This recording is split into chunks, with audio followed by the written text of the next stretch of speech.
What's up mga bay? Medyo nadugay ko upload ani kay wa dayon ako na edit.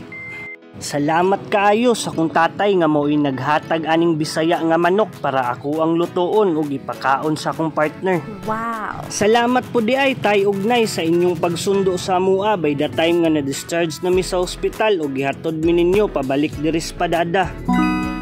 Salamat usab sa ako ang pinsan nga mo'y nagpahiram sa iyahang new bought car para masundo lang mi. Di ni abot lang sa ko gisabuan nga manok mga bay kundi pasalamat pud ni tanan nitabang namo during my partner's labor. Salamat sa mama sa akong partner nga naghatag og pang-allowance namo og dako na kaayo to nga tabang sa amua. Salamat Padada rescuers, responders nga dali lang namong nasampit sa kadlawong dako para mahatod ako ang partner sa Daegu City National Hospital. Salamat sa mga nagpaanak sa kong partner that had her and my baby safe throughout the delivery.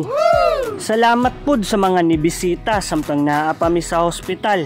Di na tamo maisa-isa pero God knows nga thankful kaayo mi sa inyo ha. Salamat sa mga staff nga nag-guide ug naghatag sa mog idea unsay angay buhaton para lang ma-zero among balance. Wow. Sa 3 days nga sige na akong binaklay, biyahe, painit, bisan udtong tutok. Wa ko ni batig kakapoy because I know that what I'm doing is for the better good and para pod makagawas dayon mi sa maong ospital. Char, garaag English oy. Bitaw mga bay, lisod madugay sa ospital kay naay tendency nga matakdan kas uban sakit nga naadira ah. Lisod pod kung magkadakog samot imuhang bill maong dapat antusan jug lihok pinaabtik para masettle dayon tanan. Ug dira ang last nga sahog mga bay, kamunggay pinakli nako diri Luyos Balay. Oh my, what the healthy and tasty gulay. O kayon gamay dayon taod-taod pahukaron nas inday.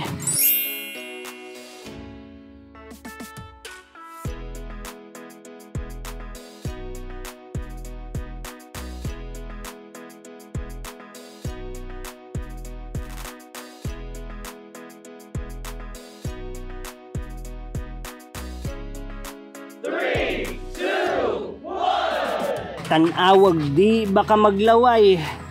Ay.